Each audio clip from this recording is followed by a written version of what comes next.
Welcome to Nada Yada Island.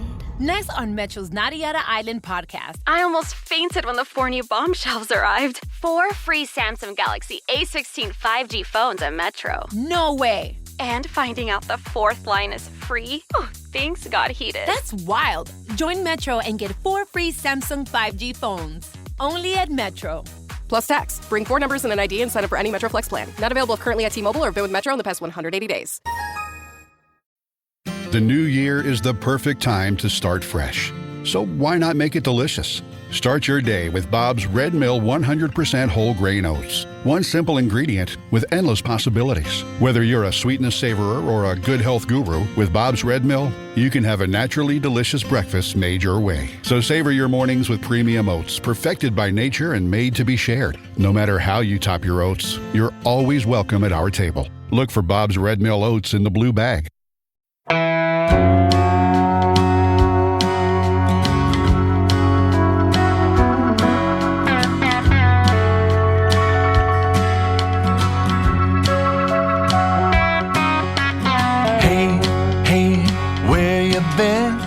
Buckeye Talk is about to begin. Hey, hey, hey, come on in.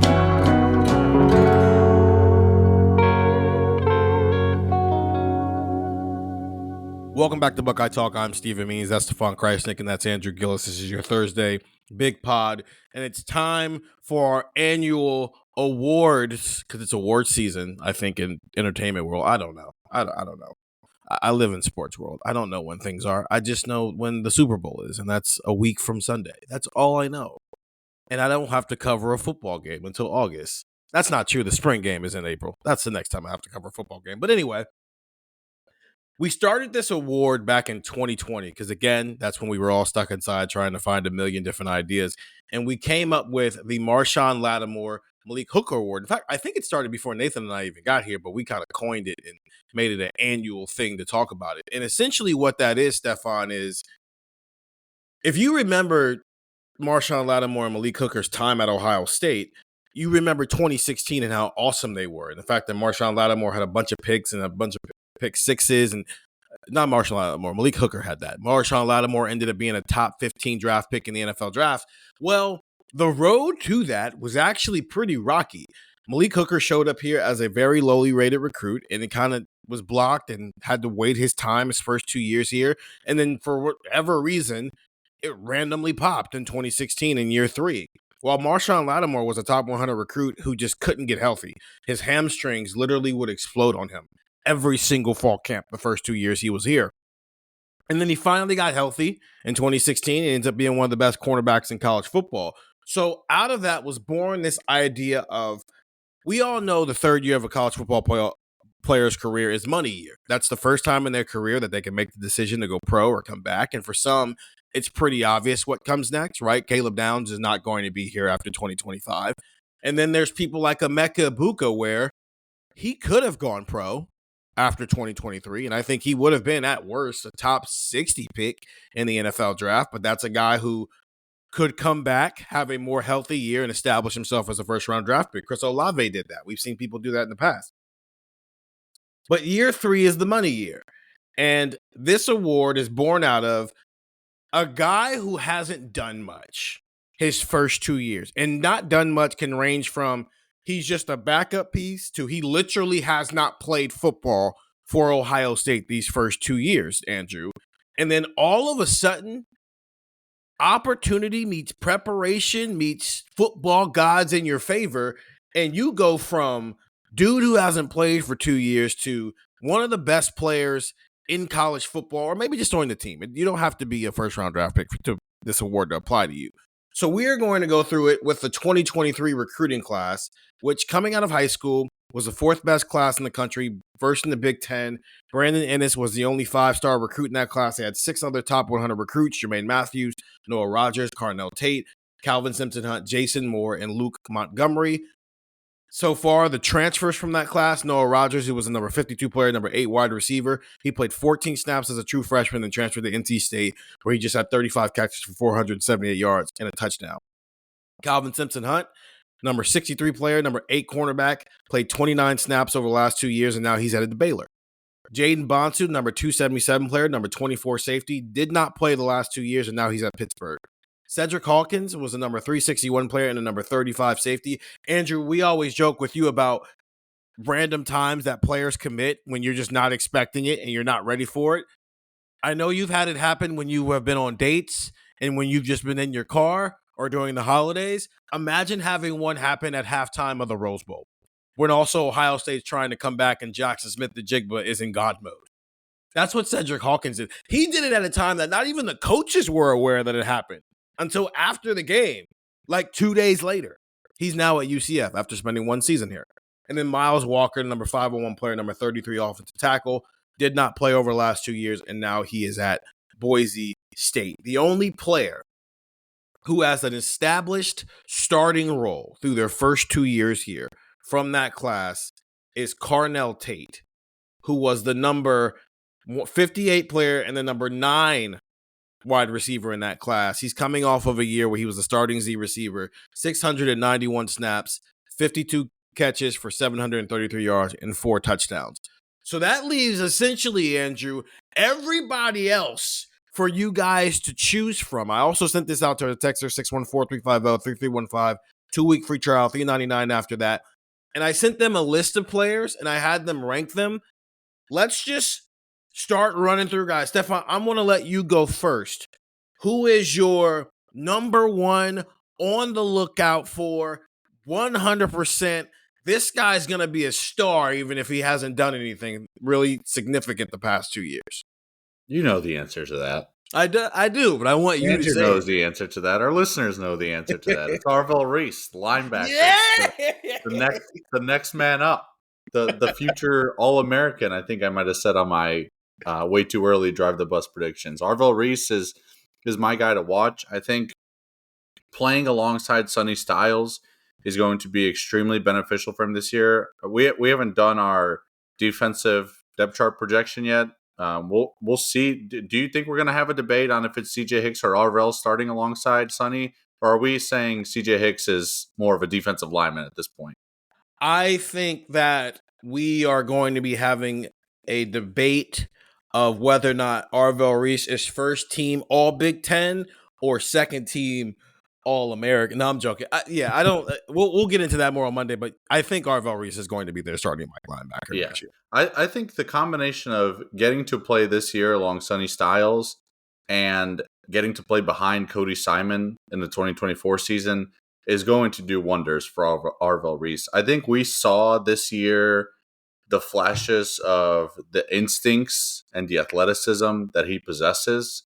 And you give me a year in which he's got 309 defensive snaps under his belt from the 2024 season, and he's got that experience, and you pair that with what this spring and fall camp can do for him, it's only a matter of time. I wish I had the Jim Knowles quote in front of me. He was like on a path of destruction or something like that, he said of Arvell Reese. Yeah. And even with Jim Knowles not here, I think the path of destruction is still very applicable. I think this guy's a star in the making. I think he's the next great linebacker from Ohio State, and I'm pumped to watch him, man. I'm pumped. The role that he had this year was just like it was just like a teaser. It was like, here's Arvell in this very specific role where we're gonna put him out there in this 3 linebacker set, and every time you watch it, you're gonna be like, could Cody Simon just like sit out a little bit? Like, could you let Arvell Reese like play just a little bit more? Like, why does Ohio State have to have one of the best linebackers in the country who happens to be a 5th year, who happens to be a captain, who happens to be the block O, who happens to be a beast in his own right? Why does he have to be out there every snap? Can we see a little bit more Arvell Reese? So I'm pumped to watch this guy play. I think he's the next great linebacker from Ohio State, and I think it's going to be an awesome 2025 season for him. And I think he's going to be ready because of the reps that he got and how much we saw him in 2024.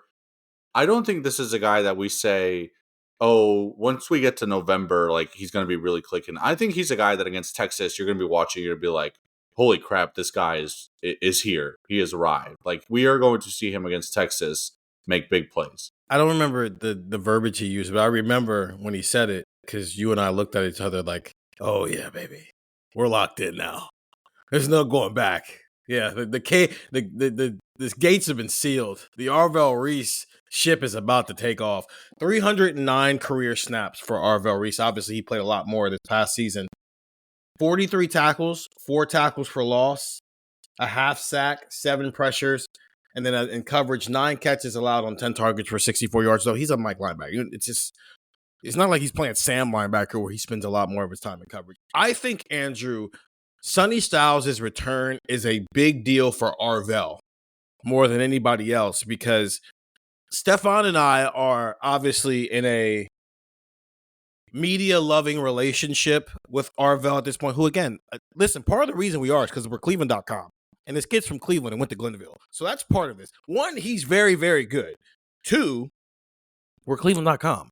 So, of course, we're going to be more interested in the guys from Cleveland. That's kind of the point. Bryce West is like that. I know Sincere Johnson, who was a recruit in the 2026 class, is highly interested in Ohio State as well. We're going to do that because we're cleveland.com. Because if we don't, who's going to do it? We have to do it. Anyway, I think Sonny Styles' return is a big deal for Arvell Reese simply because there is a big difference between us being like, oh, Arvell Reese is going to be a stud, and also he kind of has to be a stud on day one because they have no experience at linebacker, versus, oh, Arvell Reese might be a stud while playing sidekick to Sonny Styles to allow him to, yes, Stefan and I think he's going to be awesome from day one.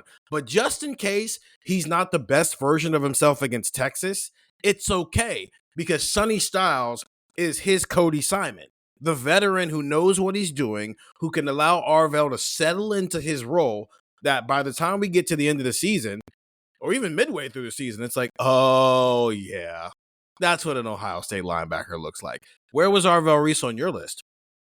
He was up there. He wasn't my choice. I have another player who I went with number 1. And I didn't go with that number 1 just because to be like, hey, well, they're going to take this guy. I need to be different. No, I genuinely believe I have another player who I think is going to have a, maybe bigger breakout. But Arvell, like, you're right. Like, he played 309 snaps in 2024. So you're like, all right, he's got the experience, like, and that matters, and hooray. It's a little different when you're coming in and playing alongside Cody Simon and Sonny Styles for a couple of snaps, when you go 3 linebacker, and you kind of have that help there, right? It's a little different when you're playing Northwestern. It's a little different when you're playing Purdue. All right, they're going to open against Texas next year, and you're right. It's a huge deal to have Sonny Styles there because, this defense might be awesome again. Like, the talent's there for it to be awesome again. They're turning over 8 starters, and I don't think it's unreasonable to say that, like, they should be a top 10 defense in college football. Like, they're at least like they have the talent to be one of the best defenses in college football again. But it's gonna take some time, right? It's not. I don't know if it's I don't know if it's reasonable, I should say, to expect everybody to just immediately jump in there and be firing on all cylinders. Immediately be the best versions of themselves. Immediately be able to step in and handle a 65 snap workload against what's probably going to end up being a top 10 team. That's why it helps to have Sonny Styles, and I think Arvell Reese is on that right track. And I just think, for what he's got next to him, for what he's got available, I think this is going to be a really, really strong season for him. And I think he's going to be one of those guys where nobody really knows his name outside of like the Ohio State ecosystem. And I think it's going to take a couple of weeks. And all of a sudden you're going to start to see a lot of people go, who is this guy and where has he been? Because I think he's going to shine, and I think he might shine pretty early in the season, even if it's not week 1, but I think Sonny's going to help him with that. I think what's interesting about kind of how he fits this category too is like, at least in the Ohio State bubble, I agree, Andrew, there's going to be a lot of people in the nation who are kind of wondering where this guy come from. In the Ohio State bubble, I don't think anyone would be particularly surprised. So like he's not this guy that's going to, for Ohio State fans, come out of nowhere and be good. But I think he's a guy where he's more in that mold of, okay, like this is the time, like now is the time. There's like been flashes. Right. And like now we've heard, we've seen, it's all been there. Now you have to be the guy that steps up and puts it all together. And I think he's going to.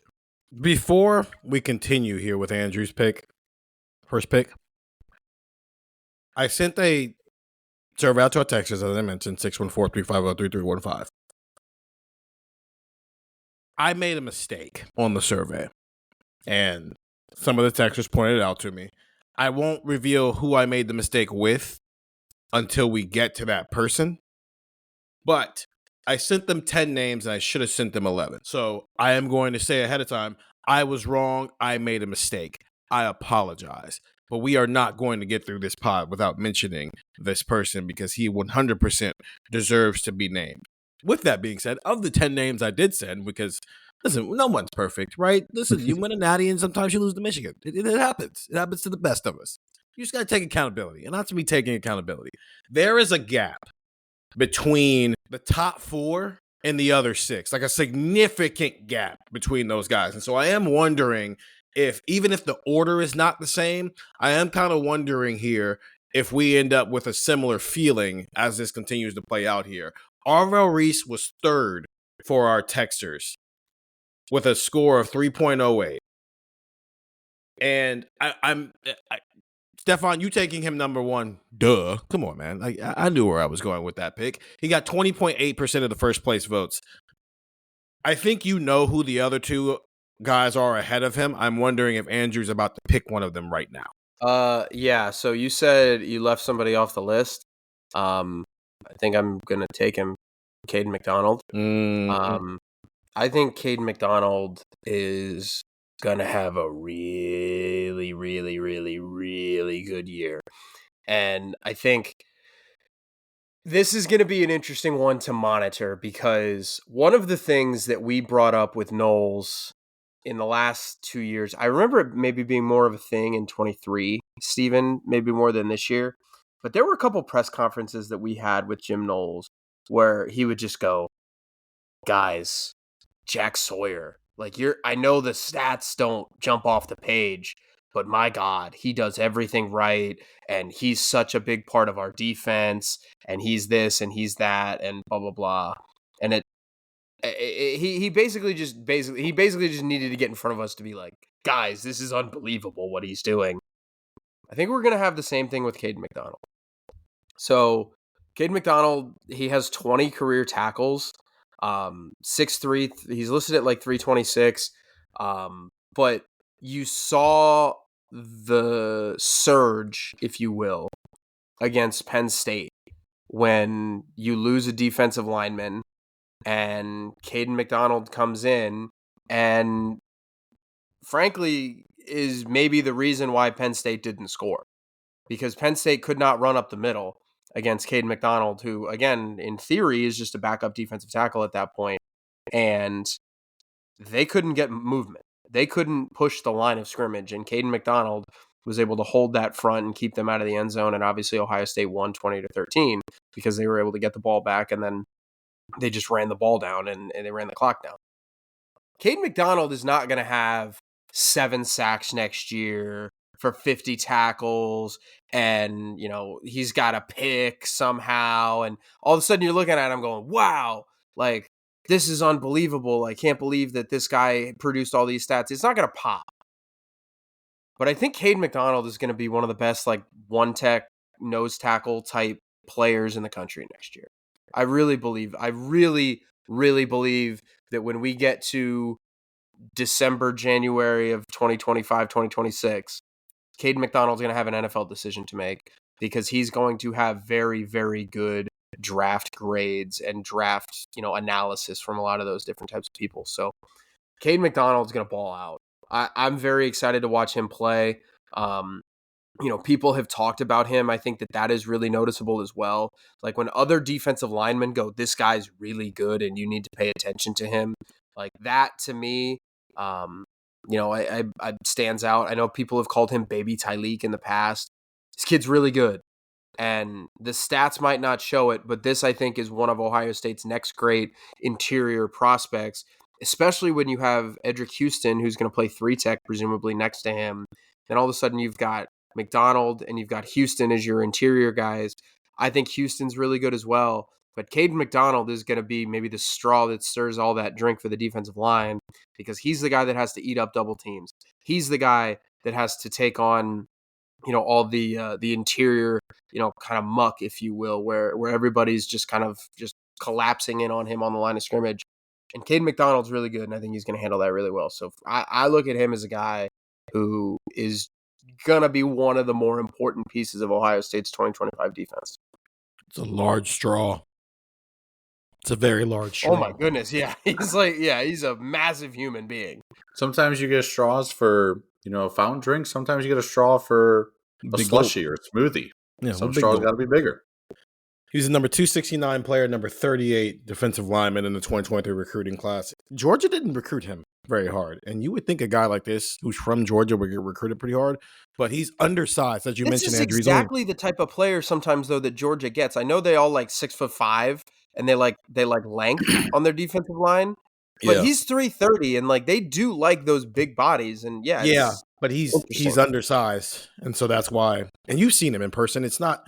I mean, does he look like Jalen Carter and Jordan Davis and all that? No. So that's the point. And I'm not saying that to knock him. I'm saying that's the reason why he's not at Georgia right now. 247 career snaps, as Andrew mentioned, 20 tackles, 3 tackles for loss, 2 pass breakups, 3 pressures in his career.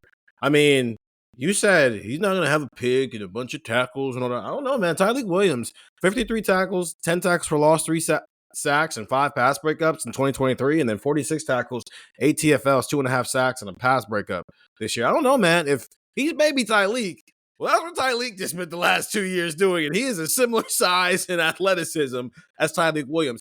Ohio State's got 2 guys potentially starting on its interior defensive line who are from Georgia, and I think, yes, this is the guy I left off of the list. He's not one of the top 3 guys because I left him off the list. I think he would have been amongst the top 4 or 5 guys had I put him on the list. I apologize to Caden McDonald. I apologize to our listeners. I apologize to our texters, because by the time I realized it, we already had way too many votes, and nobody likes that guy. I was like, hey, I know I just made you do a bunch of homework, but now I need you to do it again because I messed up as the presenter of the homework. Imagine a teacher doing that. Imagine a teacher sending you home with homework, and then you get there the next day and she goes, or he or she goes, listen, we're going to do this homework assignment over again because I forgot 2 questions on it. You'd be upset. You'd be pretty upset about it. Especially if it was difficult homework. And this wasn't easy. I asked you to rank a bunch of guys. So I apologize to Caden McDonald for leaving him off of the list. Is he, Stefan, for you, is he easy someone you would have picked in a top 4 situation here? Yeah, I had him 4th, I think. Okay. Yeah, I had him 4th. So yeah, I mean, he's up there. It is funny on the surface level when we've talked about the 2025 season. I think I've probably leaned more on the, I don't know if I'd say negative, but maybe just more like pessimistic side of things, just because there's a lot of change. Mm-hmm. But then you sent this list, and I was like, you still got some dudes. It's a lot of people, man. It was a lot of people. That's a lot of people that I'm like confident are going to be good. And K-Mac's right up there. Andrew mentioned it. The Penn State game, who knows what happens if he doesn't make that play. What was that, on 2nd down? On 3rd down, maybe? Yeah. Where he just blew up that play. Like, if that doesn't happen, who knows how that game ends? He's looked the part. He's looked the part. And he's kind of like Arvell had the 2024 season, where it was a good amount of play, and you saw him pretty regularly, but the guys that he was playing behind were just so good. And Edric Houston kind of came on as the season went along. K-Mac was there all year as the top, as the 3rd defensive tackle, right? Yeah. The top guy behind Tyleik. Like he was there all year, even before, Edric Houston kind of started to come into form. And that makes sense. I mean, Edric was making more of a change, but K-Mac was there. He's been there all year, and he's ready, just like Arvell, to make that jump. I didn't know this was going to happen today. I did not think we'd get to me and both of these guys would still be on the list. But I love wide receivers. So the fact that I get a chance to take a wide receiver, I'm going to take the 5-star. I'm going to take the only 5-star from Ohio State's 2023 recruiting class. Now they've updated 247, their composite. They've updated some things, I think, over the last couple of months here to kind of tweak their 5-star metrics. Brandon Inniss was a 5-star recruit when he signed and got to Ohio State. They since tweaked it and tried to make it as closer to the NFL draft as possible, because the whole point is there's 32 NFL draft picks who go in the first round, and they're supposed to be anywhere from 28 to 35 5-stars every single year to mimic that. And I think they've tweaked some things. So there are some guys who were 5-stars when they signed who are no longer 5-stars a couple of years later. But Brandon Inniss, number 38 player, number 5 wide receiver in the country. Listen, he would have broken out last year. It's not his fault that he only has 227 career snaps, 15 catches for 234 yards and 2 touchdowns. Though a couple key plays there, right? The key third down completion in the national championship game, the touchdown catch against Penn State. But the reason he hasn't done more as a receiver is because Emeka got hurt in 2023, and so Emeka had to come back in 2024, which just meant, hey, Brandon, can you wait another year? This is another guy I feel like there's a lot of guys this year, Stefan, on both sides of the ball where we're going to be going, listen, the only reason you haven't heard more about them is because they've been stuck behind people you didn't think were going to be here in 2024. And I think Brandon Inniss is at the top of this list. Kudos to him for being willing to stick around. And now he enters year 3, and it's the South Florida Express wide receiver core with him, Jeremiah Smith, and Carnell Tate. And this is a guy who can go from 0 to 60 for Ohio State this year, simply because his isn't a lack of ability. It's not injury. It's just simply opportunity wasn't there for him the last 2 years the way it is going to be there this year. I went with Arvell Reese, and I told myself that despite picking Arvell Reese, I think Brandon Inniss might lead this team in receptions next year. Mm-hmm. So that's how highly I think of Arvell Reese, but that's also how highly I think of Brandon Inniss. I think he is going to have a monster year for Ohio State just because of the reasons that you said. Like it's one thing with Arvell where we've been talking about like, okay, he's shown flashes. It's another thing where we're simply like, Brandon Inniss is good. Like he's literally just been good. He just was playing behind Emeka. And sometimes it's as simple as that. So I'm very high on Brandon Inniss as well. I think he's going to have a monster season. And I wonder if when the 2025 season ends, and maybe this is alluding or foreshadowing a potential podcast in the future, if we're saying that the 2025 receivers were even better than the 2024 receivers. I think it will be without question, because I think bare minimum, Brandon and Emeka might be a wash. And you're telling me it's JJ as a sophomore and Carnell Tate as a junior. So it's just, it might not even be a conversation. To your point about him leading his team in receptions, Ryan Day took over in 2019. All but 3 years since Ryan Day's been the head coach here, Ohio State slot receiver has led this team in catches, including this year. Emeka Egbuka had 81 catches. Jeremiah Smith's their best player, but Emeka Egbuka led. Just the way this offense is set up, it's very easy for slot receivers to just pile on catches. In fact, I mean, you go look at the records. When Paris Campbell broke the record for receptions in a single season with 90 in 2018, he did it in the slot. When Jackson Smith-Njigba broke that record in 2021, he did it in the slot with 95 catches. So it's very easy for that position to be able to do it. I think the only times it hasn't happened, 2020, Chris Olave ended up with more than Garrett Wilson, Marvin Harrison Jr. the last 2 years. Yeah, I think we hit the 3 that I think are the most obvious: McDonald, Reese, and Inniss. Like Carnell Tate, 52 catches, 733 yards, and 4 scores in 2023. In 2024. In 2023, Julian Fleming, 26 catches, 270 yards, 0 touchdowns. The number 3 receiver at Ohio State is, I don't think, going to be in that position of what Julian Fleming was in 2023. Like in 22, Fleming was technically supposed to be the 4th receiver. He was 34 catches, 533 yards, and 6 touchdowns. Like, I think we're probably a little bit better than that. Maybe somewhere around a little bit better than that, but maybe a little bit less than what Tate was this year. Go to 2021. So in 2021, JSN, Garrett Wilson, and Chris Olave. Olave was the only non-1,000 yard receiver with 936 yards. It's because he didn't play in the Rose Bowl and also had a game where he didn't get a target.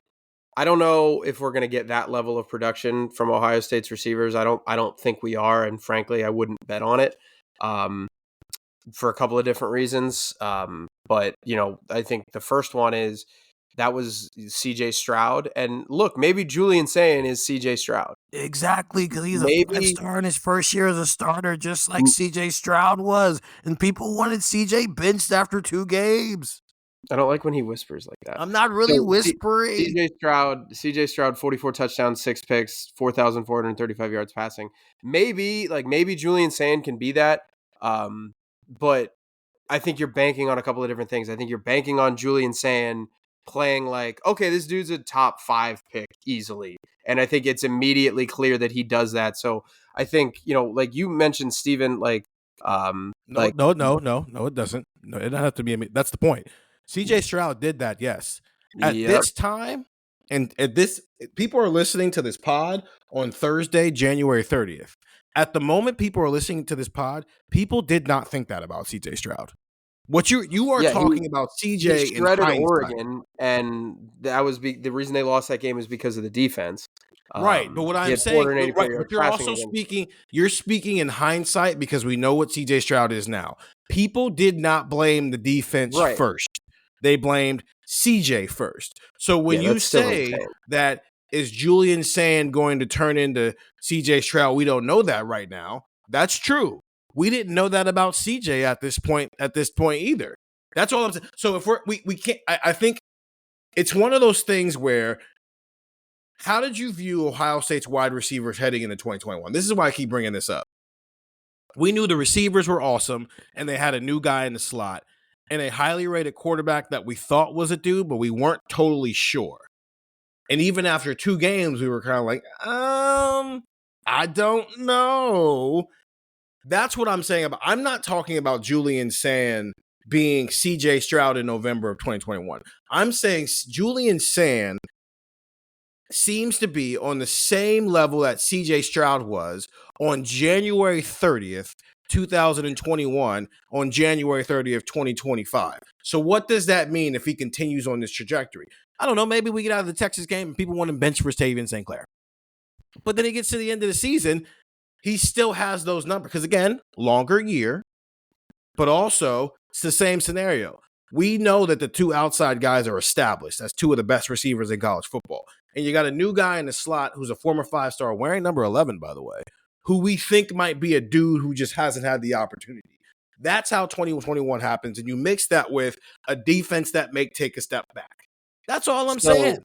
So the reason why I say that is because, like, I think you have to bank on CJ. I think you have to bank on Julian Sayin, like, why I think 2021 maybe not repeatable with that. I think you have to bank on Julian Sayin being that level of quarterback throughout the year. The 2021 running back room was Travion Henderson and Mayan Williams. Could you make an argument that James Peoples and CJ Donaldson are better than that tandem? Yes. I think so. So I don't think it's unreasonable to say that they run the ball better than they did in 2021. Their tight end, Heisman hopeful, CJ Donaldson. Yeah, right. DraftKings. Yeah, that was crazy when everybody Stefan said Heisman that. hopeful at this point. But their tight end was an NFL player in Jeremy Ruckert, and I think his numbers were probably down because of the 3 receivers. Like, those are 3 bona fide first round picks at receiver, and I think everybody knew that going in. But Max Clair is also really good here, and maybe Max Clair eats into that number as well. Maybe Max Clair is somebody who can get 40 to 45 catches for 550 yards. You think the tight end here is going to have 40 to 45 catches for 500 yards? I think he's the most talented pass-catching tight end that they've seen in the last couple of years. That's not the question. So I don't think it's unreasonable.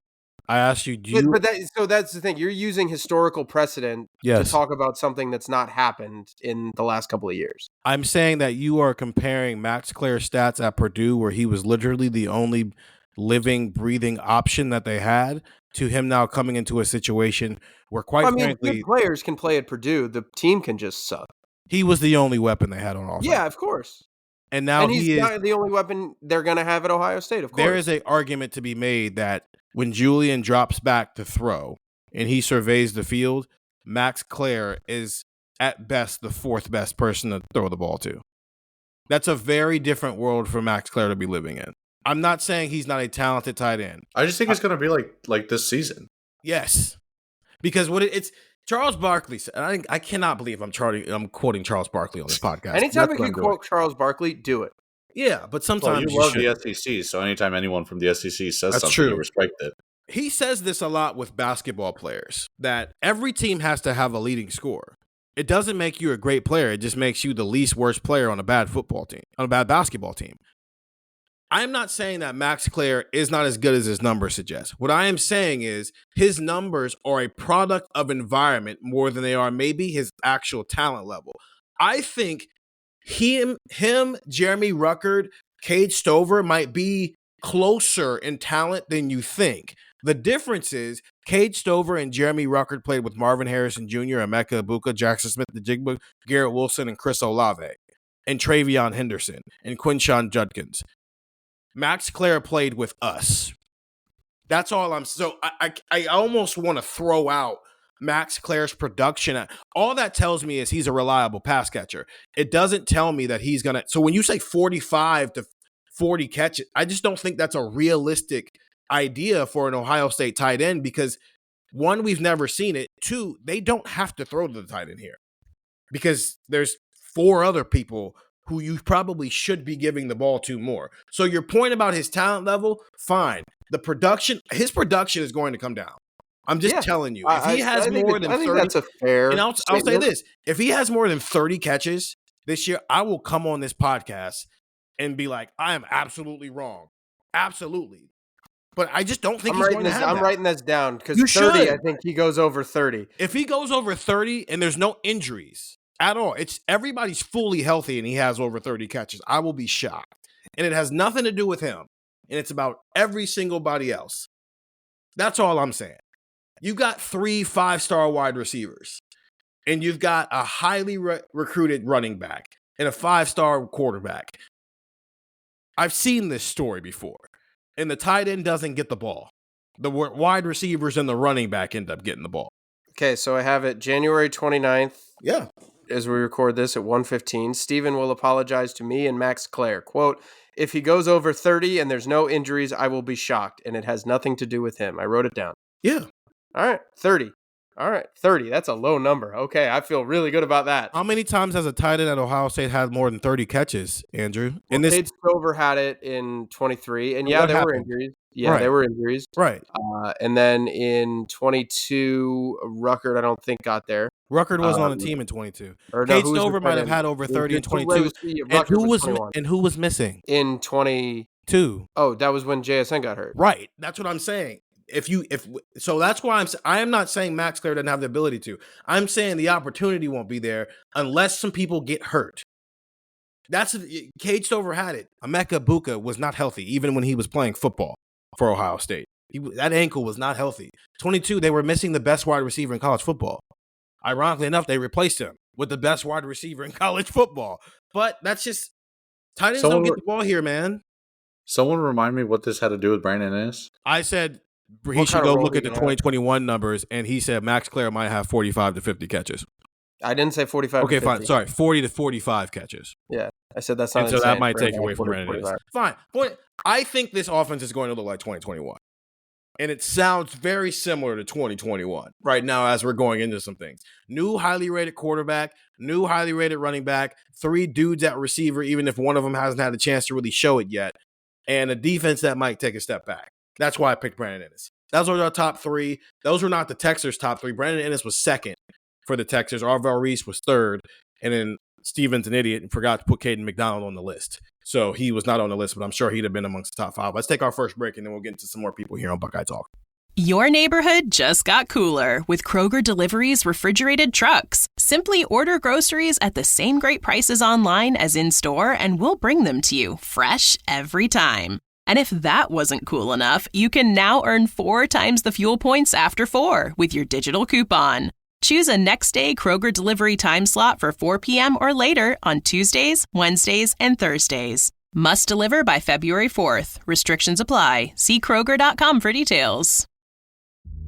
Build a routine with Ollie that supports your wellness needs, like getting your daily vitamins and minerals with Ollie's multi-gummies, or keeping your mood upbeat with all the vitamin D in Hello Happy. Give your gut health some support with probiotics, and wake up feeling refreshed after taking Ollie Sleep. Do wellness on your terms. Find Ollie at a Walmart or Target near you or at ollie.com. These statements have not been evaluated by the Food and Drug Administration. This product is not intended to diagnose, treat, cure, or prevent any disease. And we're back here on Buckeye Talk. Stephen Means, Stefan, Krajisnik, and Andrew Gillis. We are talking about potential breakout candidates amongst the third-year guys for Ohio State based off of the careers of Marshawn Lattimore and Malik Hooker, who for 2 years weren't really doing much for a lot of different reasons. And then it finally clicked in year 3, and then they were awesome. So we're trying to see how many guys from this 2023 recruiting class that could apply to, which I think, Stefan, this is probably our longest list since we've been doing this, to be honest with you, of third-year guys. We're like, that guy might be a dude. So far, we've gone with Arvell Reese, Cade McDonald, and Brandon Ennis. The number one guy is still on the board, and I'm wondering if Stefan's going to take him here. And if not, at some point in this pod, we'll have a conversation about why he's falling for us, even though he's number one from the Texas. I think it's Jermaine Matthews. Yeah, it is. Yeah, I think it's probably just more of a result of how hyped we are about the other 3 guys that we mentioned. But I think Jermaine Matthews is up there as maybe one of the preseason favorites to be first team, a second team, all Big Ten corner. He showed more than just flashes. I mean, he played a ton the second half of the season, kind of rotating there with Denzel in the postseason. I thought he played well. I think was it the Notre Dame game that he didn't have played particularly well, or was that the Texas game where he struggled a bit? It was a Notre Dame game. Yeah, because I think against Texas, he actually played pretty well with Denzel being out that second half. So Jermaine is ready. I think all 3 of us would probably say he's their best cover corner going into next season. I know Andrew, drives the bus for Davison, but I think at this point, I think Jermaine is going to be the better player next season. So yeah, I'm thrilled that I could get him with the 4th overall pick because I think very highly of him as well. I think he's probably one of like 6 guys on a defense that we can just Sharpie in as a starter. No doubt, we 100% know that this guy is going to be the starter. He's a stud, man. He's a stud. I think his coverage grades, I don't have them in front of me right now from PFF, but they were good throughout the season. He's ready to go. I think he got to a point in 2024 where you could talk yourself into maybe he deserved to be the starter. And I understand why he wasn't, but you could definitely talk me into why he should have been. So I think going into 2025, there's no doubt he's probably one of the 3 or 4 best corners in the Big Ten. So he was number one amongst our Texans. He got 36.7% of the first place votes. Brandon Ennis got 27.5%. And obviously Arvell Reese 20.8%. Those are the only people who got 20% or more. I get where the Texans are coming from too. Like the Arvell thing, I hype up Arvell. I think we all do. Like we all think very highly of him. Jermaine is the more surefire. Like this guy's going to be good. Like that is the safest. This guy's going to be good. I think on the list. And I wonder if that's why we put him 4th. 588 career snaps. He's the only other player other than Carnell Tate in that 2023 recruiting class who's played over 500 snaps in his career. And he started some games in his career. 23 tackles, 3 tackles for loss, a sack, 3 pass breakups, a pick 6, which was his first ever interception. 21 catches allowed on 43 targets for 191 yards. That's pretty good for a guy that's actually really good. I almost didn't put him on the list because we know about him. It's just he hasn't had the chance to do more. His description is like Brandon Ennis's, except Jermaine got to start some games. And so while Brandon Ennis has played, 227 snaps, Jermaine Matthews has played 588 snaps. And also, they started rotating him in with Denzel Burke and Davison Igbinosun. They didn't really start rotating Brandon Ennis in. They just kind of, when they went 4 wide receivers, put him on the field. Or when somebody needed a breather, they would put him on the field. Will we consider this a breakout year for him, Andrew? Or just kind of par for the course for a guy who, just like Ennis, if Denzel Burke goes pro, we're not having a conversation about, Jermaine Matthews might be breaking out this year. We just be going, Ohio State's returning its starting cornerbacks from 2024. Yeah, that's why I didn't have him. Like this, it almost felt like cheating to pick Jermaine Matthews because like it felt like we'd seen enough from him. Like he started a game in 2023 against Penn State and was pretty good. And like I know Penn State's receivers these last 2 years have not been good at all, but like he was still good. So I look at him as a player. It's like, is it really a breakout? Like, is it like there? I think there's there's limits to this, right? Like with Arvell Reese, it's like, all right, he's stepping into a starting role. Mm-hmm. With Cade McDonald, he's stepping into a starting role. With Brandon Innes, he's stepping into a starting role. There's a couple other players we could talk about. All right, they're stepping into starting roles. Or, hey, they played sparingly, but now they're going to be really good. Or they haven't played at all, but now they're going to be really good. And with Jermaine Matthews, it's like, okay, well, we've seen him be good for like 2 years. He started a game. Like, he's played a lot of snaps. Like, when you look at the defense, he was 12th. He played more snaps than Kenyatta Jackson. He played more snaps than Arvell Reese. Yeah. More snaps than Caden Curry. More snaps than Caden McDonald. Like I know Edric didn't really play till later in the year, but he played, like more than double the amount of snaps that Edric Houston played. It's like, all right, this guy was, like pretty clearly after the top 11, the next guy on the list. So for me, I don't know. I didn't include him because of that. Because you look at where the secondary was, it was very clearly what the group was with Burke and Igbinosun and Hancock. And then right after that, it was Jermaine Matthews, and then nobody else in the secondary was close. So I had him just kind of like in a different category because I think the breakouts kind of already happened. Jermaine's like in this in between like he's in Carnell and Arvell. Yeah. Carnell and Arvell. Yeah, that's perfect. Because even Carnell, I mean, if you really wanted to make the case, hey, let's put Carnell on this list. It's not like he had 1,000 yards last year, but dude, he's a starting wide receiver. He's just look who he's playing with. Okay, he's playing with two dudes who are the number one wide receiver in their recruiting class, and they've drastically lived up to it. What do you want him to do, man? Also, Will Howard and him, man, that chemistry was very up and down all year. I feel like Carnell Tate missed out on like 3 touchdowns because him and Will Howard could get on the same page. But again, I'm not here to nitpick the national champions. That's just not what I'm going to do right now. That was the clear top 4. Jermaine Matthews, Brandon Innes, Arvell Reese were the clear top 3. Number 4 is still out there to be grabbed. Andrew, are you going to grab him? Let's find out. I thought you were going to do one of those like American Idol bits. Like, let's find out after the break. No. So for me, I think Malik Hartford is probably the likeliest option next. And that's because there's a starting safety spot open and you're going to play next to one of the best players in college football. So like, you're going to have some leeway there. You're going to have some ability there where it's like, all right, you're going to be protected a little bit. So Hartford is a player who, like, he played a little bit in 23. He didn't really play a whole heck of a lot in 2024, which interesting. Especially considering maybe where we thought this thing might be headed. Like Jalen McClain played more snaps than he did. I think that you have to pay attention to that. Like Malik Hartford played the same amount of snaps that Tywan Malone did. But I think when you look at where this safety room could go, it's open. There is going to be an open competition, and Jalen McClain could absolutely be the starter there. Malik Hartford could absolutely be the starter there. Maybe Fahim Delane shows up and balls out and shows enough that he's got to be the starter. Like there's options that you have there, but Malik Hartford is in that mix. And Malik Hartford is absolutely somebody where, you look at and go, okay, I think if you were to rank maybe the likeliest options of not just a breakout, but or not just a breakout into the lineup, but like a breakout into being a really good player, I think he might be it.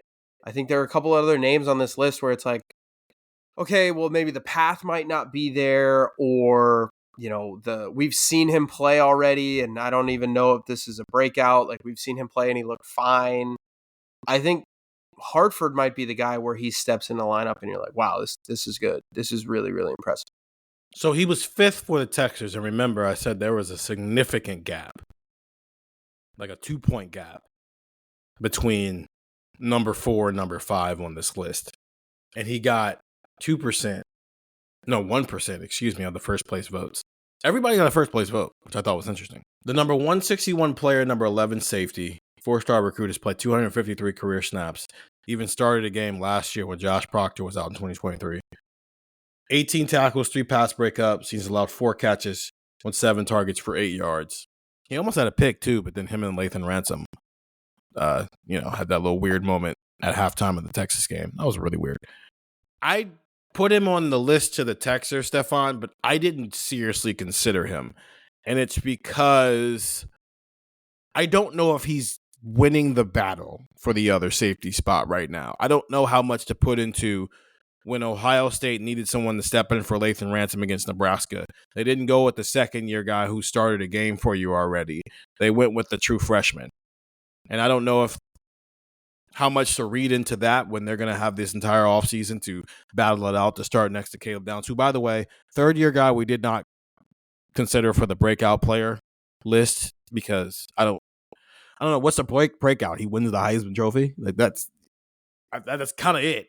But with I wasn't sure what to do with Malik Hartford. Yeah, I agree. So who do you think slides into that Jordan Hancock? Right now, probably day one, Lorenzo. I think our defensive pod on Monday is going to be very interesting because it's a two-level conversation. They're playing a top 10, top 5 opponent to start the season. So who starts day one versus who's the starter by the end of the season? There are two very different conversations. I think Lorenzo's probably the starter on day one, but I think I know where you're going with this. Yeah, I think it'll be interesting to watch how that shakes up because I think that could all affect kind of what role Malik Hartford has. Because I think Jalen McClain has the talent to kind of play that role if they decide to move him there. And does that open something for Malik Hartford at safety? So I think that's all on the table. I think Andrew was a little higher on Malik than I had him on my list. I had 2 other guys that were still available that I would have taken ahead of Malik. But yeah, it's going to be interesting to see how this secondary shakes up. I think a lot could change for Malik over the course of the spring and the fall if some pieces move around the defense a bit more than maybe we expect. Recording on January 29th. So I'm going to take the last guy who was amongst the top 4. He got 10.6% of the first place votes, and it's Luke Montgomery. Number 92 player, number 3 interior offensive lineman, 4-star recruit, 305 career snaps. He's allowed 6 pressures and 133 pass blocking snaps. So I think a lot of that came against Texas, which was not only his first. It wasn't his first start. He had been starting all the playoff, but it was his first time playing the full 60-plus snap allotment after rotating with Austin Saravelt and Tegra Shabola through the first 2 games. Stefan, we did our offensive depth chart this week. I had him as a starter while there was maybe a battle at the other side, and you threw out there, I don't know, maybe Carson Hinsman's a starter at one of these guard spots. And so we know guard's going to be – quarterback is obviously the most intriguing thing of the offseason because it's the quarterback. I think the offensive line on the interior in terms of those battles is the second most intriguing battle happening this year, and then maybe safety. Because we were trying to figure out, 1, who's going to start, 2, is that other safety position going to be good? But I don't know, man. I just think there's something to, you were the guy they leaned on the last 2 games of the year. And yeah, you had your rough moments against one of the best defenses in the country. But Luke Montgomery's got some war wounds now. He's got something to hold on to that he can build some confidence in. And I think he just might be a guy who's ready to go.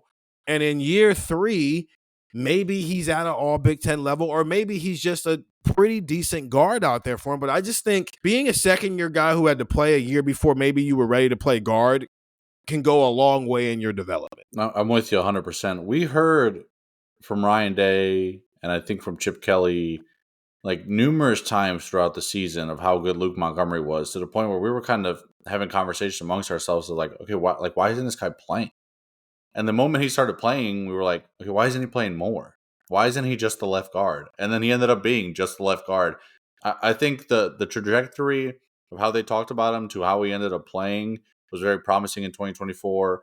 And yeah, he was the next guy I was going to take if he was available. He's 4th on my list of Steven's list, so 5th overall if you toss in Katie McDonald. I think leave me alone. Okay, we all make mistakes in life.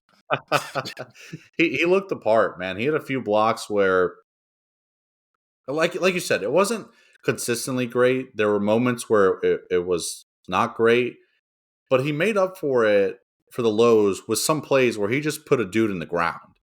And you're kind of looking at yourself saying, okay, if you give him an off season where he can kind of find that middle ground where it's just consistent and there's not so many highs and not so many lows, he's going to be a really good guard. I think that's what's going to happen here with Luke Montgomery. I'm excited to see the jump that he makes, because there will be some interesting conversations had about guard, but I will be pretty surprised if he's not a starter when 2025 arrives. And I'd be pretty surprised if he didn't start 15, 16, 17 games in 2025. I'm just going to bring this guy into the conversation for the sake of this. Who is higher on your list, Luke Montgomery or Austin Sareveld, Andrew? Luke Montgomery. Okay. So I'm assuming you feel... I had Montgomery, like it was Hartford or Montgomery for me, and I went with Hartford. Okay. So I'm assuming you feel the same way, that Luke Montgomery probably, of the interior guys who were rotating at guard, probably has the best chance of winning a starting spot. Yeah, I think with the 2 transfer tackles that you got some options on the interior. That's Hinsman, I think, is pretty well solidified at center. So it's like, all right, then you got 2 guard spots if you assume that, and those are the 2 open positions. And then it's Montgomery, it's Sareveld, it's Shabola. Maybe Padilla makes a push there. Maybe somebody else that, kind of comes from nowhere and makes a push. But that, to me, is the group that you're talking about. And I think Montgomery played well enough in the playoffs to where you feel pretty good about it. Like, Ohio State seemed confident in him during that run as well. So, I think Montgomery, I don't think you're going to be doing that 3-guard rotation anymore. I think Montgomery is going to be one of the starters. So our list: Arvell Reese, Caden McDonald, Brandon Ennis, Jermaine Matthews, Malik Hartford, and Luke Montgomery. The Texers list through the first 6 was Jermaine Matthews, Brandon Ennis, Arvell Reese, Luke Montgomery, Malik Hartford, and then Austin Sareveld. But Caden McDonald probably slides into the top 6 had Stephen Means not been stupid. Listen, I'm gonna chastise. We were hard on Ryan Day after he lost to Michigan. This is my loss to Michigan moment, so I'm gonna be hard on myself too. I failed. He's gonna have to mention Caden McDonald on the next 30 podcasts. I am, and talk about how that was the moment that spurred the greatest run of podcasts in podcasting history. And I left no doubt.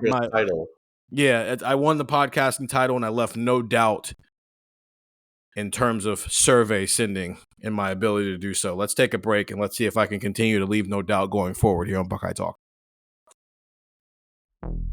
I think I just won my taxes. Yeah?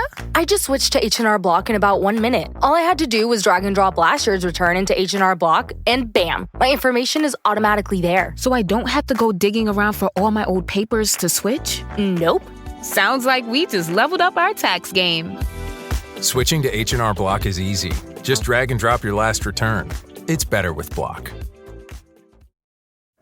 I think you're on mute. Workday starting to sound the same?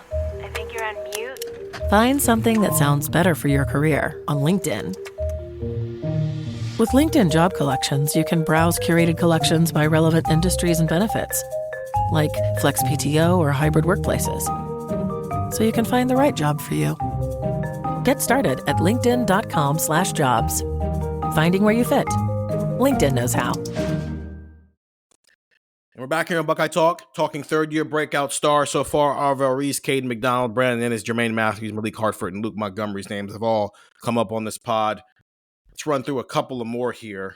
I don't even know. I say a lot of things on this podcast that I'm not sure are actually phrases, but that's why I like talking other than writing, because I have Grammarly on my computer. So when I write something that's not an actual phrase, Grammarly puts that red line near the whole graph and says, yeah, you just need to fix this. No one's telling me to fix the way I talk.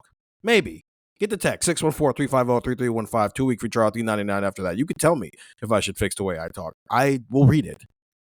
I don't know if I'm going to fix it, but I will read it. I might continue to run the ball up the middle to Mason Grant. No, I'm joking. I'm done nitpicking the national champions. Stefan, who's your last guy?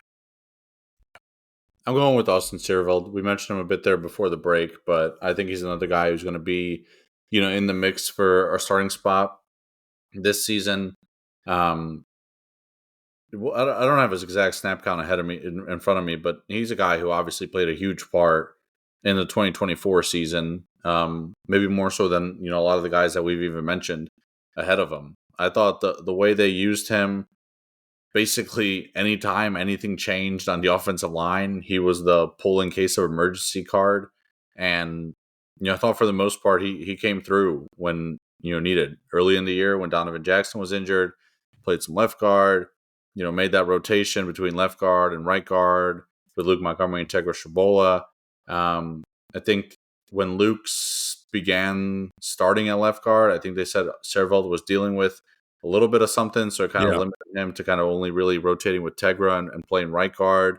I'm interested to see what happens at guard because I love the idea of having someone who can go back and forth between both spots and maybe saving you a couple reps with your starters as the season goes on based on how prolonged the seasons are now.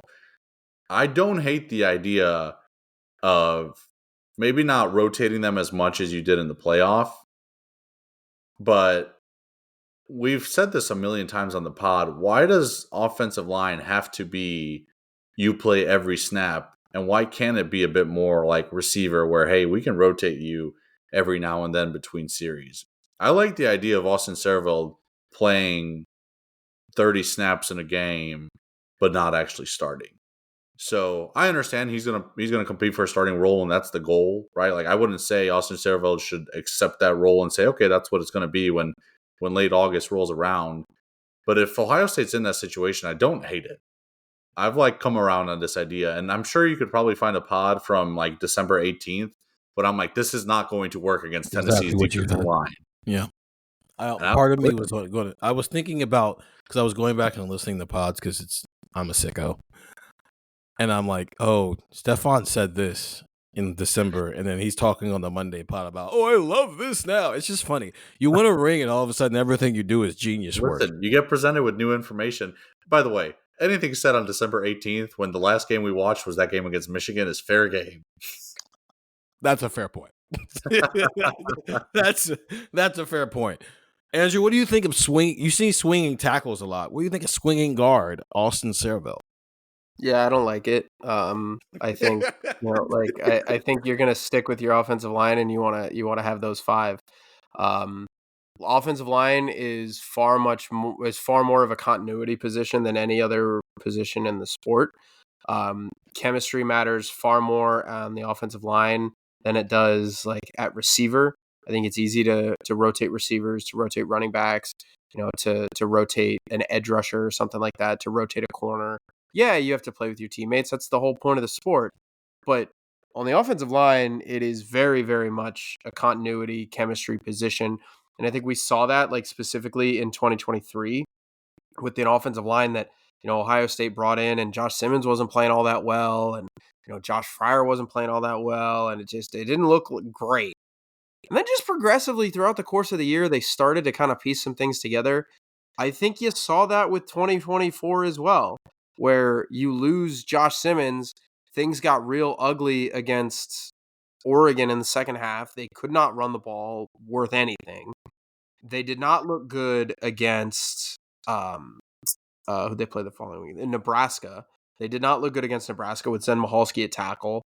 They played really well against Penn State, and it just kind of progressed throughout the year to where I thought the offensive line, outside of a Michigan hiccup where, Ryan Day's play calling and Chip Kelly's play calling was not that good, and the offensive game plan, I should say, was not that good. The players also didn't play that well against Michigan. But outside of that, they handled some of the best defensive lines in the country, and that was because I think they played a lot together. They played a lot of football in the spots that they were in.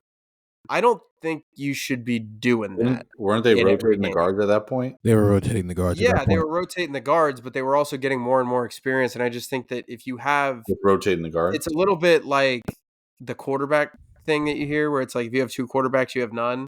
I kind of think it's if you have three guards, you have none. I would just like to see Ohio State say, we have two good guards that are good enough to where we don't want to take them off. Are you confident that they're going to have that? Like, are you confident that the 5 that they put out there week Well, 1 with the is two, like this I is think so. I think you feel confident. Frankly, I think it's going to come. You have the 2 tackles. Hinsman's going to start at center. I start Montgomery at left guard.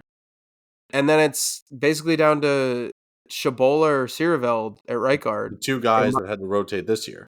Yeah, and you would hope that one of them makes a jump and doesn't have to rotate next year, because I think you would hope that one of those players becomes a guy where you're like, man, we can't take Siereveld off the field.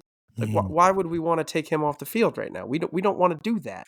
And especially for a player like Siereveld, probably shouldn't have had to play in 2024, but he did because there were some injuries. Now he's going into his 3rd year. This is the year, right? This was kind of the Carson Hinsman story, where Carson Hinsman probably had to play a little bit sooner than he was originally thought to have to play. Now Sierveld's going into his 3rd year. If Siereveld makes a jump, sorry, Tegra Shabola, like, I'm not going to rotate for the sake of rotating to keep guys fresh.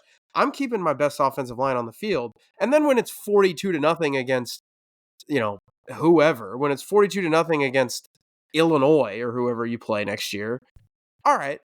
Yeah, get him out. Get him out. Get Shabola in there. Get Josh Padilla in there. Get some of these other guys. Get Ian Moore in at tackle. Let's get the other guys some reps. Put the Armstrong twins in the game together. But not when it's Texas. Not early on in the year when you're trying to establish some chemistry, when you're trying to establish some rhythm. I'm not doing any of that. You know what I'm going to say? Jeez, no. I do know what you're going to say. Go ahead. I had my fit with him earlier in the pod. It's your turn. I was just going to ask, do you think it's outrageous to rotate guards against Texas? I think you shouldn't have to. For the record, I think you shouldn't. I think it shouldn't be your Texas plan. rotating guards. Can't do it. If Ohio State, I'll put it like this: if Ohio State didn't have to rotate guards, they wouldn't have done it again in the playoffs. We talked about it. They rotated it right when it was about the time where it's like, all right, man, we got to sit this down, give them a break, give them a breather. Let's talk through what's going on. Let's make sure this doesn't implode on us. You don't want to have that happen. That shouldn't be your goal. It's like, hey, let's rotate these guys, and then we'll just keep that going the whole year. No, I want chemistry. I want consistency. I want guards that do not have to come off the field. That's what I would want. For the record, even when they had a fully healthy offensive line, they were rotating Tegra Shabola and Austin Siereveld at right guard. I understand what you're saying. They shouldn't have to. When the idea was presented, like I thought it was outrageous as well, but then it worked, and I'm just sitting there being like, why does offensive line have to be this way? Yeah, who said we invented the forward pass at one point? Like it's football. Yeah, like things don't have to be anything. Here's why I think it's a real pot. I don't think they'll do it against Texas just because it's week 1, and you probably just Ryan Day likes to approach one. No coach likes playing a top 10 matchup the first week. That's just I'm sorry, it's ludicrous. Did Stefan just say we invented the forward pass? Yeah, there was a point where people were like, Woody Hayes used to be like, why would you put the ball in the air? Only 3 bad things can happen. 3 things could happen. 2 of them are bad. Yeah. And then all of a sudden, Jeremiah Smith. Yeah. And all of a sudden, those 3 things can happen, and all of them are good. Yeah.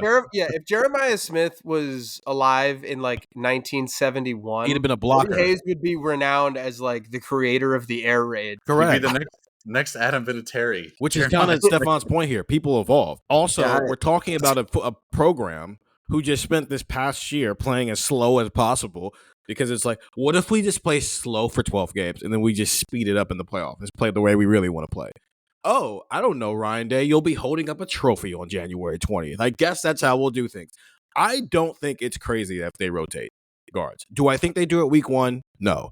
Because once they get through the Texas game, if they decided to start rotating guys over the next couple of weeks, I'm not going to be shocked. In fact, I'm almost expecting them to do it. I would almost say the opposite. I feel like they're maybe more likely to rotate against Texas, and then as the season goes on, if you're saying, hey, Austin Siereveld is just the better guy, give him all the snap, I feel like it would almost be the opposite. I would think, because they play OU and another group of 5 team the week after that. I am more inclined to think Ryan Day, this is just based off of the experience of how he's typically done things. Outside of 2021, when they were rotating every linebacker on the planet against Minnesota, and it looked like they had no idea who their best players were. It was awful. I am inclined to think, get through the big game, and then come up for air and figure out where you are from there. And then when they come back from the bye week, that's when they settle in on some options. But still, at the same time, I don't know. According to Andrew, you can't win a national title if you rotate your offensive line. Here is my last guy. Actually, no, Andrew, it's your turn. Who's your guy? Yeah, this is extremely funny. I picked Jason Moore because look where we're at on the list. Like I think we've talked about guys that are probably going to have a starting role. Like I think, like for example, like Josh Padilla is somebody that we've mentioned. Josh Padilla is in a mix right now where Hinsman is probably the established center. If we agree that Montgomery has at least the inside track to a guard spot, there's Shabola, there's Sierreveld. Those guys have starting experience. Those guys have experience playing, and then it's Padilla. So it's like, all right, is Josh Padilla really gonna make that leap? Jelani Thurman, I mean, they just went and kind of recruited over him, and they got somebody to come in that is going to be a starting tight end at Ohio State, and they still have Will Kazmarek, and Kazmarek's going to be that blocking tight end guy. So it's like, all right, Thurman, I don't think Keenholz is going to be the starter. It's just, you kind of run out of options, I think, at a certain point. But for me, Jason Moore, Steven will attest to this, like the first time I was at Ohio State's practice ever, we're watching them come out of the tunnel or come out of the practice facility to go outside, and I was like, who the hell is that? And it was Jason Moore. And that kid put on some serious weight, and I think the size is there. We talked about Cade McDonald being, undersized, like he's 6'2", 6'3", and that's one of the reasons why Georgia didn't want him, or Georgia didn't recruit him as heavily. Well, Jason Moore's like 6'5" and 300 pounds. Like that's the kid that ends up at Georgia. That's the kid that ends up at Bama, and you don't bat an eye.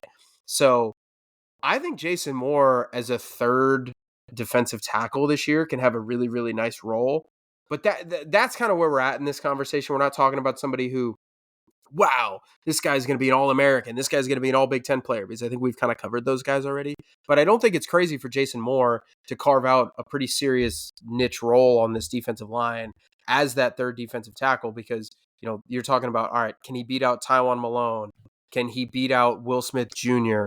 Can he beat out Eric Mensah, who's in his second year, or some of the freshmen? Like Jason Moore, to me, feels like the third defensive tackle. And I really like Jason Moore as a prospect long-term. And I think that, if Edric Houston stayed at edge rusher, we'd be talking about Jason Moore as a starting defensive tackle on this team. Like if Edric Houston, if they felt that he was a better edge rusher, I think we're talking about Jason Moore as somebody who is their starting 3-tech. And that's just the way that would go. So, yeah, Jason Moore, to me, explosive, really big, really physical, really good football player who just so happens to be behind two dudes who are like, all right, this might be the best tackle tandem in the Big Ten. And I like Jason Moore as a rotational piece where you're getting him 20 to 30 snaps, maybe 20-ish snaps a game. I don't like, maybe 30 is a little bit too much, but like 20, him getting 20 snaps a game to me would not be crazy, because I think he's a really good football player. I think if Edric Houston was still playing defensive end, Hero Canoe would not have transferred to Texas. Jason Moore, number 66 player, number 8 defensive lineman. He's the only top 100 recruit we haven't talked about yet from this class. 65 career snaps. He's got 10 total tackles. Stefan, he was 8th for the Texans. Where did you put him? Yeah, I had him right behind Hartford. It's not numbered here. What did you have, 10 total on this? I had him 7th. Okay. So, I'm right there in line with the Texans approximately. The defensive tackle stuff is going to be interesting because I think we kind of have an idea of who we think the starters are going to be. But that's like, when you really get into the nitty gritty of some of the position battles, I think like backup defensive tackle is probably an interesting one. Like who are the guys that are emerging as, the third D tackle, the fourth D tackle on this team as they kind of try to develop some depth. And I think Jason Moore is one of those guys that can definitely be in that mix there and make some things interesting if he makes, the jump that he could. So I think that's a good pick there. I think I'm interested to see what his spring and fall look like. He's one of those guys that maybe, when November rolls around and the depth, starts to become more and more important, maybe we look at his numbers and we say, oh, he's actually had a pretty decent season. He's played a pretty big role in helping guys like, Katie McDonald and Edric Houston stay fresh. Well, and think about where we were at with Tyleik Williams. Like, remember Tyleik Williams, he was banged up a little bit early in the year. I think the Michigan State game was one of the games he didn't play. I think the Marshall game he didn't play. Like, Ohio State plays Texas in week 1, and then they play Grambling State. They play the mighty Ohio Bobcats on September 13th, and then they have a bye week before they go to Washington. Like, imagine you get out of that Texas game, and like you said, Stefan, you're in the same situation. It's a physical position. It's a grueling position to try to get through a season. Imagine you get through it, and Edric Houston tweaks a hamstring. You don't need Edric Houston to beat Grambling State or Ohio. And then you got a bye week. Like that to me, I think is a really, really, that to me is the time of the year when you can have that situation unfold, right? Like they go to Purdue after Penn State, maybe you see a game like that where, he plays a significant role. And the headlines, maybe I'm too cynical, but the headlines are already kind of popping into my head that everybody's going to write. There's going to be I could just see him now with Jason Moore at some point where Larry Johnson or Ryan Day or whoever the defensive coordinator is going to have a comment in August, September, October, November, whenever they're talking about Jason Moore, where they say, this guy could be a starter at every other school, but he chose to be here, but he chose to be a Buckeye, and they go into the what it means to be an Ohio State Buckeye and how great it is and all that other stuff. Like they just go into their spiel at that point. But I don't think that's crazy. Like Jason Moore is starting at most programs in I think college football at this point. This is a top 100 recruit who's got all the athletic traits in the world and all the physical tools in the world. And he just so happens to be behind two dudes who are also really, really highly touted recruits and also really, really good football players. So this is a football player, I think, like you said, Stefan, I think as you get into the year, there's going to be a lot of, hey, this guy's been like low-key important for us. I don't know. I got to see it to believe it at this point. I don't know. That wasn't great when Tyreek Williams missed the Marshall and Michigan State game by a lot of these guys. And Edric Houston was not a defensive tackle yet. And outside of Caden McDonald, that wasn't great what we saw for those two games. So I think Larry Johnson's got to figure out his defensive tackle depth this offseason. I'm not ready to just be, these guys would be starter anywhere else. Well, they had opportunities against lower-level programs, and Marshall kind of ran through the middle of Ohio State's defense. Michigan State was moving the ball a little bit. So I'm not just going to automatically say guys who were highly rated, because you're right. The projected second unit for Ohio State's defensive tackles are two guys who were former top 100 recruits. But when we got a chance to see them in extended action, it didn't look great. And again, a lot can change between now and when they take the field and be in more prominent roles. But that, I think it was Ryan Day who said it, or it may have been Jim Knowles. The idea of there's a significant difference between playing 5, 6, 7 snaps a game and playing 25 plus snaps a game, and whether you can handle that. And it did seem like that Marshall game and that Michigan State game were the first time where some of those guys, all of a sudden, they're not playing 5, 6, 7, 8, 9 snaps a game. They're playing 25. And it didn't look great. So that's a question mark for me right now, defensive tackle. That leaves 3 people left. Jelani Thurman was 7th for our texters. Joshua Padilla was 9th for our texters. And then Lincoln Kinos was 10th for our texters, which means that Josh Padilla and Lincoln Kinos were probably 10th and 11th had I not been an idiot. And I think that's because with both of those guys, we don't think they're going to be the starter. I think Josh Padilla is a top 5 guy. If we get to spring practice the first day and Carson Hinsman, Stefan, is repping at guard and Josh Padilla is at center, he just shoots up this list, right? While it's kind of the same thing with Lincoln Kienholz. If we think Julian Sands is going to be the starting quarterback, which is why Lincoln Kienholz, as a third-year quarterback, is 10th, dead last on a list like this. By the way, Lincoln Kienholz, number 194 player, number 15 quarterback in the 2023 recruiting class, 68 career snaps. A lot of that came against Missouri in the Cotton Bowl when Devin Brown got hurt. He's 10 of 22 for 111 yards in his career. All 22 of those throws came last year, 2023. He did not throw a pass in 2024. Joshua Padilla, the number 232 player, number 11 interior offensive lineman, 38 career snaps, and 12 pass blocking snaps. He has not allowed a pressure yet. I think both of these guys shoot up the list. Joshua Padilla, because I think there's a lot of upside. It just doesn't seem like he's going to be a starter this year, at least right now, when we're doing this and you're listening to this on January 30th. While with Lincoln Kienholz, He is dead last right now. If he somehow makes a jump and takes this job from Julian Sand, he's number one on this list because he has to be number one on this list, or this team is not going to win a Big Ten championship, let alone a national championship. Yeah. I think Padilla and Keno's both can quickly move up this list if they get starting jobs.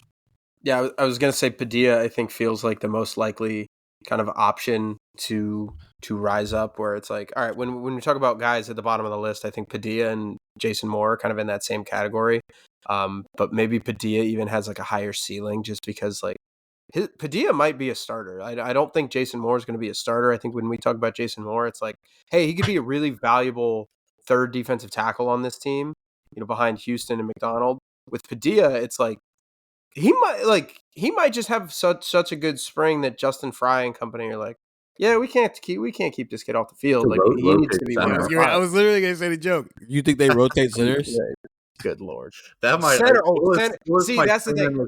Center would be the one thing I would never rotate. Never, ever rotate. Never do it. Never do it. Quit. Yeah, exactly. Never rotate centers. You don't want to screw up the quarterback center exchange. You're not trying to screw up the cadence. You're not trying to screw up who's calling the defense for the guards. Yeah, center is the biggest no. So if you're rotating centers, I will come on this pod and I will say that this is ridiculous and this is insanely stupid. Someone said, people thought Mike Leach was crazy. The one thing that I did want to ask you guys, for you guys, like we went through this list and we were like, okay, like this guy. Hi, Jermaine Matthews. Yeah, he could be an All-American.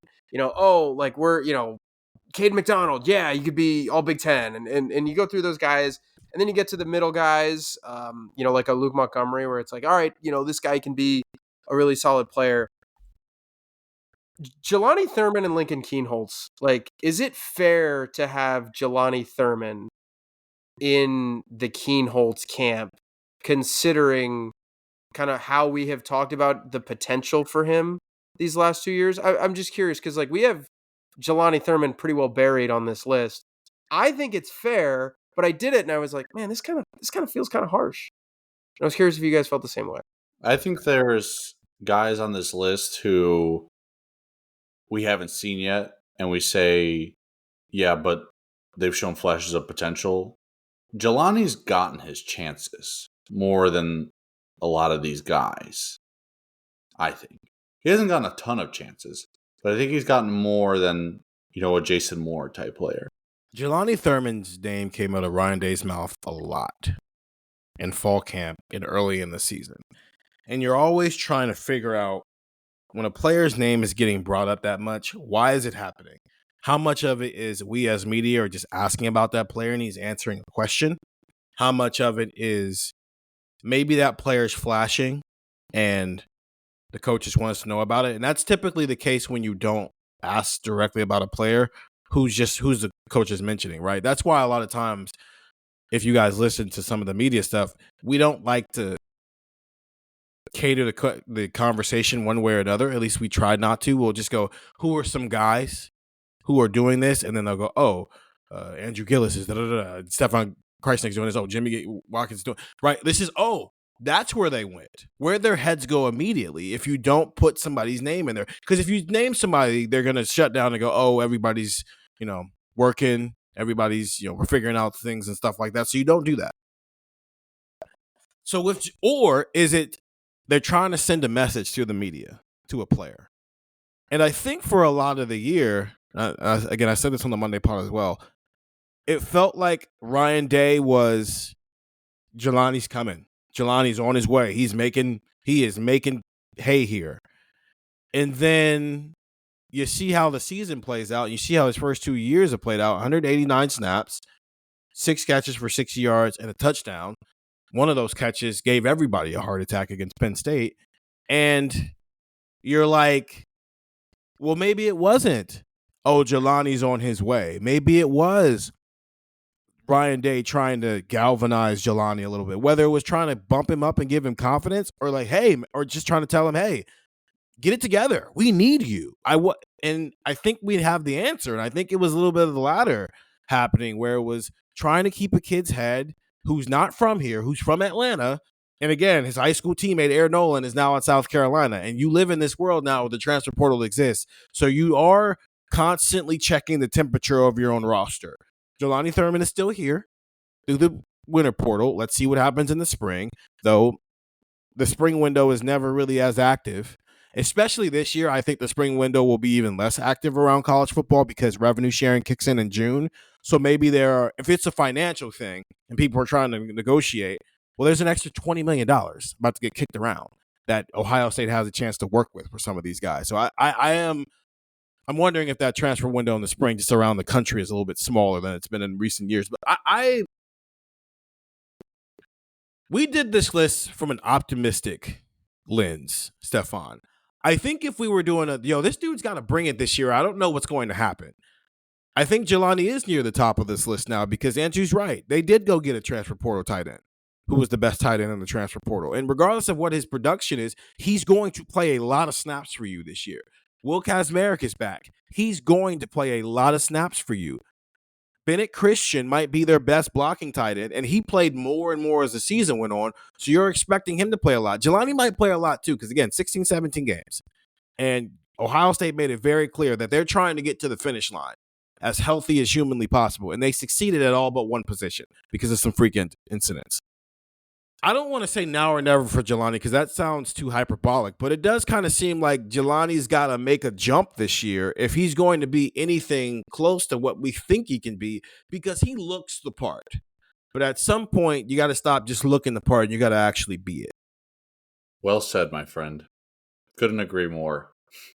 No, you hit on it exactly there. So I agree. I do think it got to a point where I think Ryan Day was more so trying to motivate, inspire through the media than he was trying to warn us. And that was why I had him at the bottom because I think maybe the idea of Jelani Thurman the last 2 years has been better than what we've actually seen. So I was curious if maybe that continued. But I think there's going to be guys on this list who come back next season, and maybe we talk about them in the same way. If they don't pan out as juniors, we're going into senior year kind of having the same conversation of, well, it's now or never, and you haven't really showed us much. Is Jason Moore maybe a guy who's like that? I mean, Jack and JT were that. C.J. Hicks Award at that point. Yeah. No, they can make it. Unless I'm not saying you can't make that jump as a senior. I'm not saying Jelani can't make that jump either. But it's gotten to that point with Jelani where we've talked so much about the potential. It's let's see it now. And there might be guys on this list who we go into senior year. We're saying we've talked a lot about potential. We got to see it at some point. And listen, the idea of the third year is because, again, they can leave after this year if they take that jump. But also, Urban Meyer used to say this: the first 2 years are on me in the program. Everything after that is on you because you spend the first 2 years just learning how to be a college football player, both on and off the field. Well, you know what you're doing now. You should know this, especially for the offensive guys more than the defensive guys, simply because we think the scheme's going to stay the same, but that depends on who Ryan Day hires, and maybe they tweak some things. But I think the foundation will stay enough to saying that it won't be totally new to guys. But offensively, this has been the same offense since 2017. So this is not new for you, and it's not changing unless Ryan Day goes to the NFL, which he said he doesn't want to do that. In fact, he wants to join Woody Hayes as the only Ohio State head coaches with multiple national titles. Good luck with that, Ryan Day. I'll be watching and writing and asking you about it every single week and texting 614-350-3315. 2-week free trial, $3.99 after that. That is our list. That is why this was born. It was born out of a place of, it's year 3. Can a guy make a jump?